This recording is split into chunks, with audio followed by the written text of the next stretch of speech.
Salient features of the Bangsamoro Labor and Employment Code.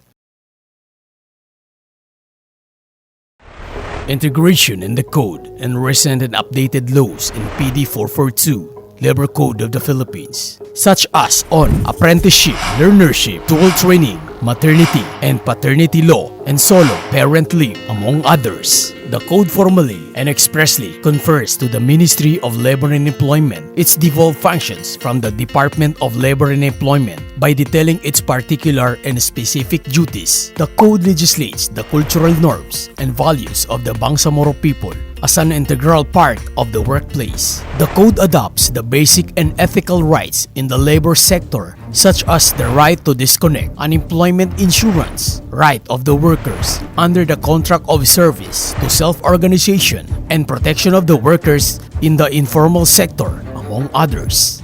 Book 1. Establishment of Bangsamoro Technical Vocational and Entrepreneurship Training Program for the provision of free, technical, vocational, and entrepreneurship training of Bangsamoro. Creation of the Special Program for Employment of Bangsamoro Students, or SPEBS, and codifying the Government Internship and Development Program. Establishment of labor market information to provide the Bangsamoro job seekers with a reliable source of job information, giving the employees under contract of service and job orders to the right to self-organization, recognition of the rights of the workers in the informal economy, and providing them employment transition assistance to augment their expenses in job seeking, among others. The Book 1 adopted the national legislations for kasambahays, elderly workers, and child workers, and differently abled workers. Book 2. Provision of seasonal incentives amounting to at least 1,000 pesos and creation of the Bangsamoro Wages and Productivity Commission so that the Bangsamoro can actively adjust the minimum wages according to the prevailing economic situation of the region. Book 3. Cultural Rights and Practices of Muslim and Non-Muslim Workers. Dress Code, Prayer Space, Prayer Break, Respect to the Call for Prayer, Separate Comfort Rooms, Pilgrimage Leave, Right not to consume food, non-food merchandise that are against one's religion, codifying Amun Jadid and Lailatul Isra, Wal Miraj, among others as official holidays. Observance of Ramadan in work in terms of work hours.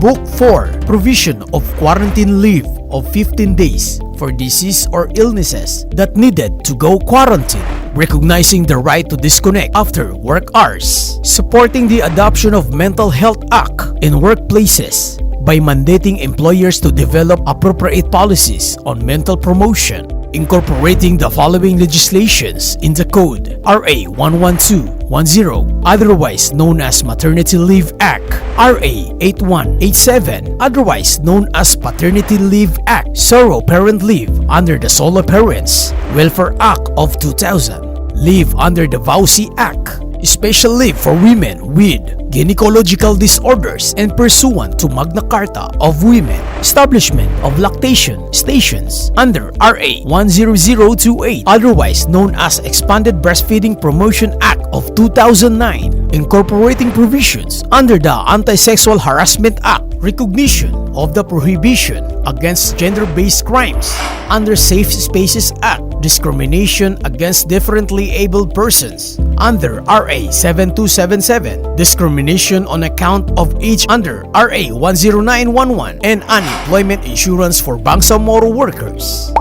Book 5. Conferring to the Ministry of Labor and Employment through the Bureau of Labor Relations and Standards, the Registry of Labor Organization, conferring to the Minister of Labor and Employment the power to assume jurisdiction over disputes that are likely to cause a strike or lockout in an industry that provides essential services. Book 6. Conferring to the Minister of Labor and Employment the power to license contractors to avoid labor-only contracting.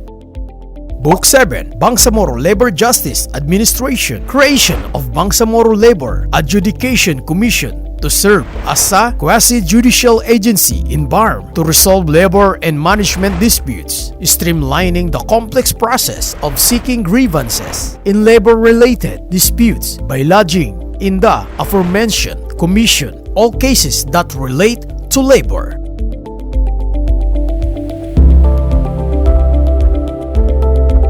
Salient features of the Bangsamoro Labor and Employment Code.